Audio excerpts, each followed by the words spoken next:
paper reports that two of the male prostitutes were given a late-night tour of the White House last year.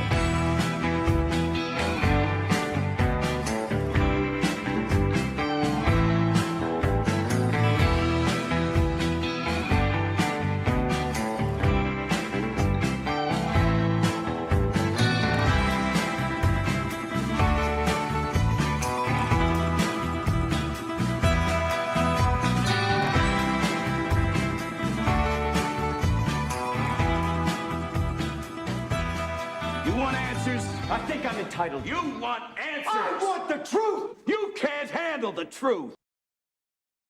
Welcome to the Nick Bryant podcast. Today's episode will be a unified field theory of the allegations that have been made about P. Diddy thus far. I will take a look at the 5 lawsuits that have been launched at him and also at the other facets of his sordid life.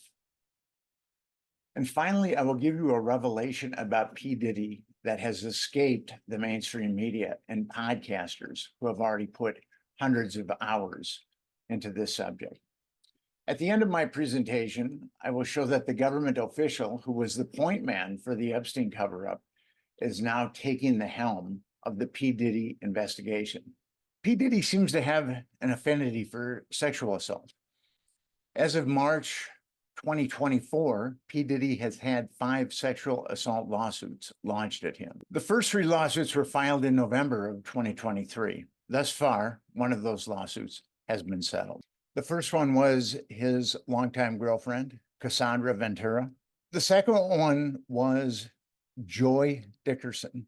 The third lawsuit was filed by Lisa Gardner. And the fourth lawsuit was filed by a minor who goes by the name of Jane Doe in the lawsuit. And the fifth lawsuit was filed by Rodney Jones, which has received a tremendous amount of fanfare in the media because of the spectacular pyrotechnic allegations that Jones has made. Let's look at P. Diddy's life, a thug's life, the genesis. P. Diddy was born in Harlem in 1969. His father was a drug dealer and suspected informant, and he was murdered in 1971. P. Diddy was raised in Mount Vernon, New York by his mother. He graduated from Mount St. Michael Academy in 1987. And he attended Howard University for 2 years. Now he starts to get upwardly mobile after dropping out of college. In the late 1980s, Combs worked as a talent director at Uptown Records. In 1993, he founded his own record label, Bad Boy Records, with Clive Davis, who we will discuss later. He became a hugely successful rapper in the 1990s. Combs is also credited with the discovery of Notorious B.I.G., Mary J. Blige, and Usher. Combs has a history of violence. In 1999, Combs was charged with assaulting an Interscope Records executive and pleaded guilty to harassment. Also in 1999, after a shooting in a Manhattan nightclub where Combs was partying with his then girlfriend, Jennifer Lopez, and bad boy artist Shine, he was charged with gun possession and bribery charges. He was acquitted, but Shine was sentenced to 10 years in prison for assault, reckless endangerment, and criminal possession of an illegal weapon. In 2003, a former Bad Boy Entertainment president sued Combs, alleging that in 1996, Combs threatened him with a baseball bat in hand into signing over his shares of the company. An appeals court dismissed the suit in 2006, ruling that the statute of limitations had expired. Back to a thug's life. In 2017, Combs' former cook sued him in a Los Angeles court because he made her work 16 hours a day and forced her to serve him food after the singer had sex with other women and was naked. When she complained, she was fired. In February of 2019, they reached a financial agreement.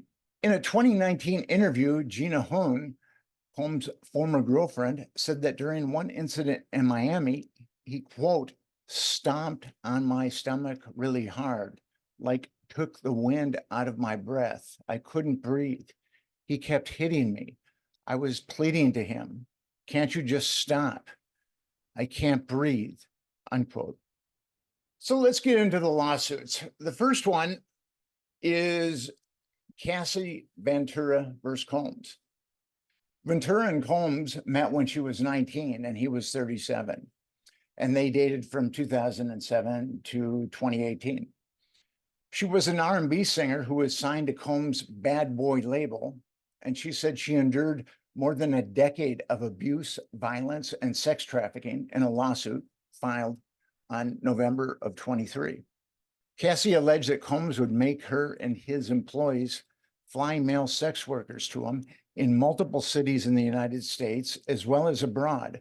According to the lawsuit, Combs would give Cassie ecstasy, cocaine, ketamine, marijuana, alcohol, and other drugs in excessive amounts during these parties. According to Ventura's lawsuit, Combs would film her with male sex workers and gave her explicit directions on what to wear, do, and say. These encounters were allegedly filmed on Combs' phone, laptop, and tablets, and occasionally on Ventura's phone. Ventura's lawsuit recounted what life was like for her for 11 years, with details such as the rapper beating her several times a year and forcing her to carry his gun in her purse. And he also reminded her of his ability to cause her serious harm. Her lawsuit stated that he would make her have sex with prostitutes while he watched and masturbated in luxury hotels and in their own homes, hence the sex trafficking claim. Jane Doe versus Combs. A woman identified only as Jane Doe filed a lawsuit alleging that Combs and others coerced her into flying from Detroit to New York City to hang out with them at Combs' studio in 2003 when she was 17 years old.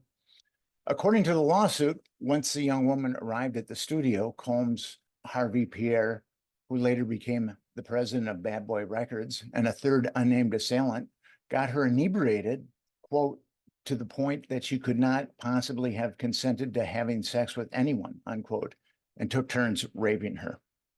The third lawsuit is Dickerson versus Combs.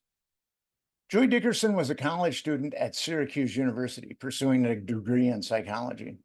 In January of 1991, while on school break for the holidays, she agreed to an early dinner with Combs. They had friends and acquaintances in common, and she had appeared with Combs in a few clips of a music video. During their date, Combs drugged Dickerson and sexually assaulted her. Unbeknownst to Dickerson, Combs videoed the sexual assault. Days later, a male friend revealed to her that he had viewed the sex tape along with other men. The fourth lawsuit is Gardner v. Combs. Liza Gardner was a teenager when Combs and R&B crooner Aaron Hall plied her with alcohol. The two men allegedly then took turns raping her. She recalled, quote, Combs mounting her and forcing up her skirt, pulling her underwear to the side, and forcefully penetrating her, unquote.